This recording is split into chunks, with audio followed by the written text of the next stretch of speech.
Mugi-mugi tindak lampah panjenengan sedaya dadosaken amal kesaenan dumateng Bapak Ibu sekalian. Ananging kula sakonco nyuwun pangapunten ingkang tanpa pepindhan dumateng Bapak Ibu sekalian, awit kula sakonco boten saged ngaturi papan pilenggahan ingkang sae napa dene boten saged ngaturi dedaharan ingkang edi lan peni sedaya menika namung napa wontenipun kanthi menika estu-estu nyuwun pangapunten.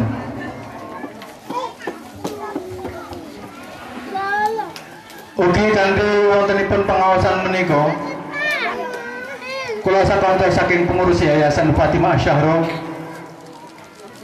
nyuwun doa restu dumateng Bapak Ibu sekalian, mugi-mugi Yayasan Fatimah Asyahra menika saged langkung sae, langkung majeng lan ugi langkung kerboko. Alhamdulillah kanthi wontenipun pengawasan menika mugi-mugi ugi ndamel manfaat kagem kita sedaya lan ugi kagem sangen wonten ing mriki. Alhamdulillah Yayasan Fatimah Asyahra menika sampun dipun akui dening pemerintah kanthi sampun pikantuk izin resmi ingkang istilahipun izin operasionalipun sampun wonten dados menika sampun resmi sampun dipun akui dening pemerintah.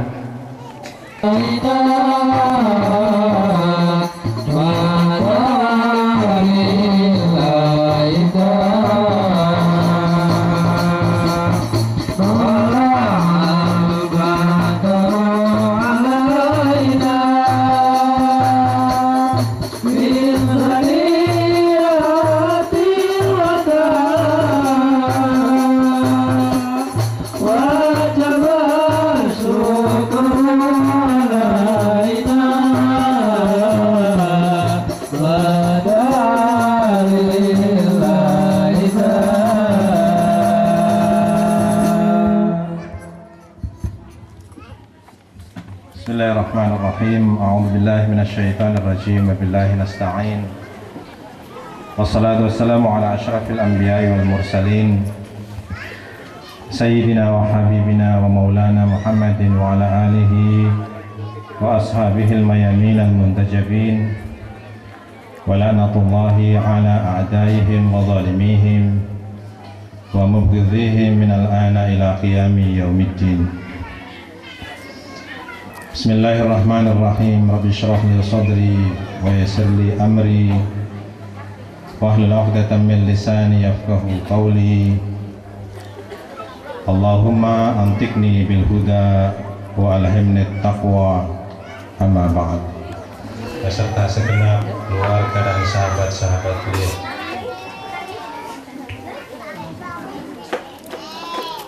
tidak lupa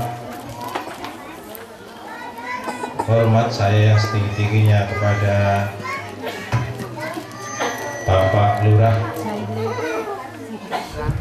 para pemuka masyarakat, alim ulama, dan segenap kaum muslimin dan muslimat yang dirahmati oleh Allah Subhanahu wa Ta'ala. Acara pada sore hari ini adalah Al-Halal Bil Halal yang dilaksanakan oleh Yayasan Fatimah Az-Zahra. Dulu saya agak bingung kenapa acara silaturahmi itu disebut acara halal bihalal. Kalau kita berbicara tentang halal bihalal,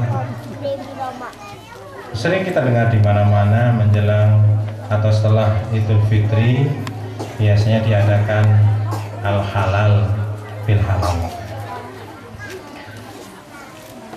Kemudian ketika saya mulai belajar, ketika membaca beberapa buku tulisan para ulama, ketika kita mulai membaca hadis-hadis Rasulullah dan khalifah-khalifah, haram itu di dalam fikih ada dua macam. Al-haram bidah dan al-haram bi ghairi dzat. Haram bidah itu misalkan kalau rezeki kita haram itu karena rezeki itu bentuknya atau makanan ya, kita sebut rezeki. Makanan itu haram karena misalkan dia daging babi misalkan. Makanan haram karena dia itu darah misalkan. Itu namanya haram bidah. Tapi ada juga haram bukan bidah tapi bil ghairi dzat atau haram bil arad kalau dalam istilah filsafatnya namanya halal haram bil arad. Barangnya halal tapi kaifiyatul husul atau cara mendapatkannya itu haram. Kalau kita kaum muslimin, kalau haramnya atau makanan itu haram bidah, saya kira semua sudah tahu, nggak bakal makan. Kalau daging babi misalkan kita nggak akan makan, darah misalkan kita nggak akan makan. Tapi yang sering kita ini kecolongan adalah barang yang halal tapi tanpa terasa, cara mendapatkannya tidak halal. Itu yang sering kali kita lupa.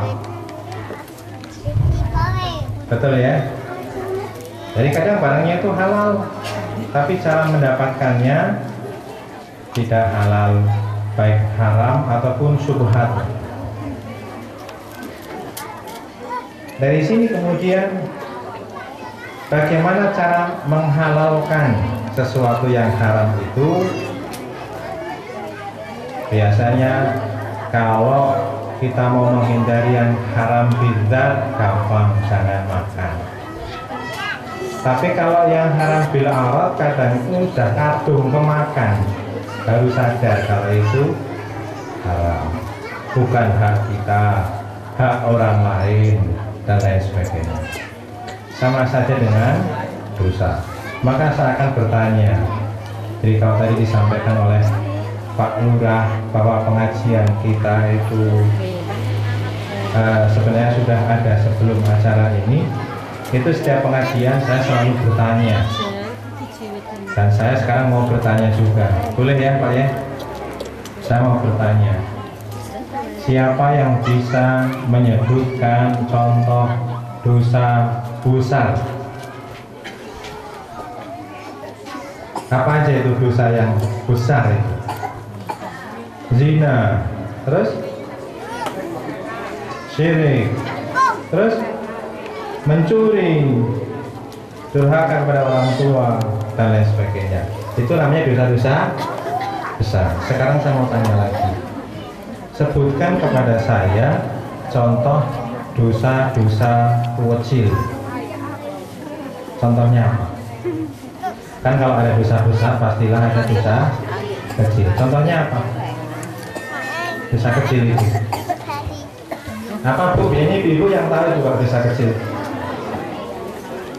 Karena kata teman saya, kalau bapak-bapak itu dosanya sithik tapi gede-gede. Nah kalau ibu-ibu dosanya cilik-cilik mingkerep. Lah gimana nggak kerep? Wong dari rumah sudah niat mau belanja sayur ya. Itu nanti sampai tempat sayur belanjanya macam-macam, belanja berita, belanja gosip. Nah itu biasanya, makanya kemudian kalau di tempat saya, kalau di sini enggak, di tempat saya